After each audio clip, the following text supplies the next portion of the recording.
नमस्कार मंडळी, तीर्था kitchen and blog या यूट्यूब चॅनलवरती आपले सगळ्यांचे स्वागत आहे। आज आपण पाहणार आहोत तुरीची डाळ घालून केलेली अस्सल गावरान चवीची ढेमशेची पातळ भाजी। ही ढेमशेची भाजी तुम्ही डब्यात नेण्यासाठी आणि घरी खाण्यासाठीही करू शकता। घरच्याच साहित्यात झटपट तयार होणारी ही चविष्ट अशी भाजी आहे।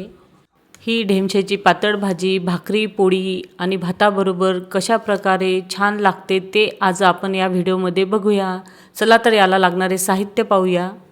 इथे मीडियम आकाराचे 6 असे ढेमशे घेतलेले आहेत। तर या ढेमशांना तुमच्या भागात काय म्हणतात ते नक्की सांगा। त्याचबरोबर एक छोटी वाटी मी इथे तुरीची डाळ घेतलेली आहे। आता हिला आपल्याला 2-3 पाण्याने स्वच्छ धुवून घ्यायचे आहे। ही तुरीची डाळ धुतल्यानंतर तुम्ही अर्धा तास पाण्यात भिजत घालू शकता, त्यामुळे ती लवकर शिजते। पण मी धुतल्यानंतर लगेच शिजायला ही ठेवली आहे। त्यामध्ये थोडंसं तेल घालून घेतलं। इथे आपल्या तुरीच्या डाळीला उकळी आलेली आहे आणि त्यावर असा पांढरा फेस आलेला आहे, तो आपल्याला चमच्याने काढून टाकायचा आहे। म्हणजे आपल्याला सगळ्यांना माहितीच आहे की या फेसामुळे ॲसिडिटीचा त्रास होतो, त्यामुळे हे काढून घ्यायचं। यानंतर तुरीची डाळ शिजत आहे त्या भांड्यावर अशी प्लेट ठेवायची। प्लेटवर थोडंसं पाणी टाकून हे अर्धवट झाकण ठेवून आपल्याला ही डाळ 50 ते 60% शिजून घ्यायची आहे। तर इथे 5 ते 6 मिनिट झाले। डाळीचं झाकण उघडून पाहूया। तर चमच्याने अशी हलवून पाहिली तर आपली डाळ ही 60% शिजलेली आहे। उर्वरित डाळ आपल्याला भाजीमध्ये शिजून घ्यायची आहे। त्यानंतर मी इथे लगेच पोहे खायचे 3 चमचे कसुरी मेथी या डाळीमध्ये टाकून घेतली। डाळ गरमच आहे, त्यामुळे ही कसुरी मेथी यामध्ये छान मुरते आणि याची चव डाळीमध्ये छान उतरते। आता भाजीमध्ये टाकायचे मसाले पाहून घेऊ। इथे मी 2 लहान आकाराचे टोमॅटो चिरून घेतले, 1 बारीक कांदा कापून घेतला। ढेमशाच्या अशा मिडियम आकाराच्या फोडी करून घेतलेल्या आहेत। मोहरी, लाल तिखट, हळद, हिंग आणि धनेपूड आणि सोबत कढीपत्ता घेतलेला आहे। या घरगुती पदार्थामुळेच आपल्या भाजीला छान चव येते। आता आपल्याला एक पेस्ट बनवून घ्यायची आहे। 1 गाठा लसूण सोलून घेतला, आल्याचा तुकडा, कोथिंबीर आणि 1 चमचा जिरे घेतले। हे सर्व साहित्य आपल्याला मिक्सरमध्ये टाकून घ्यायचे आहे आणि याची छान बारीक पेस्ट करून घ्यायची आहे। इथे आपली आले लसणाची पेस्ट तयार आहे। चला तर आपण भाजीला फोडणी देऊ। कढईमध्ये 3 पड्या तेल टाकून घेतले। तेल छान गरम झाल्यानंतर थोडीशी मोहरी टाकून घेतली। मोहरी तडतडल्यानंतर बारीक कापून घेतलेला इथे कांदा घालून घ्यायचा आहे।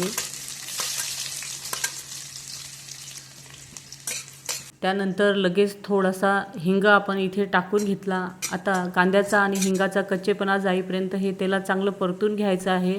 त्यानंतर जी आले लसणाची पेस्ट आपण तयार केली होती ती टाकून घेतली। आता हिचाही कच्चेपणा जाईपर्यंत आपल्याला तेलात चांगले परतून घ्यायचे आहे। तर आले लसणाची पेस्ट चांगली परतून झाली। त्यानंतर इथे 1.5 चमचा मी लाल तिखट घालून घेतलेले आहे। अर्धा चमच्यापेक्षा कमी हळद घालून घेतली आणि 1 चमचा इथे धनेपूड टाकून घेतलेली आहे आणि थोडासा कढीपत्ता टाकून घेतला। तुम्हाला इथे मसाला टाकायचा असेल तर तुम्ही गोडा मसाल्याचा वापर इथे करू शकता। तर मी इथे मसाल्याचा वापर केला नाही, कारण मला नैसर्गिक चवीची भाजी पाहिजे। आता हे तेलात टाकलेले सर्व साहित्य चांगले परतून घ्यायचे आहे। त्यानंतर आपण जे बारीक चिरलेला टोमॅटो आहे तो इथे टाकून घ्यायचा। आता लगेच ह्या मसाल्यामध्ये हा छान एकजीव करून घ्यायचा। आता मसाले जळू नये म्हणून आपण इथे थोडंसं पाणी घालून घेणार आहे। आता लगेच हे कढईमधलं सर्व साहित्य चमच्याने छान एकजीव करायचं आणि मंद आचेवर तेल सुटेपर्यंत हे टोमॅटो आपल्याला नरम होईपर्यंत परतून घ्यायचे आहे। 2 मिनिट झाले। आपले टोमॅटो छान मऊ झालेले आहेत आणि मसाल्यानेही तेल सोडलेलं आहे। तर आता लगेच आपण ज्या ढेमशेच्या फोडी केल्या होत्या त्या इथे टाकून घ्यायच्या आहेत। तर संपूर्ण फोडी इथे टाकून घेतला। आता चवीनुसार आपल्याला मीठ टाकून घ्यायचे आहे। तर 1 चमचाभर मी मीठ इथे टाकून घेतलेलं आहे। मीठ हे आपल्या चवीवर अवलंबून आहे। कढईत टाकलेल्या ढेमशेच्या फोडी आणि मसाले छान चमच्याने एकजीव करायचे।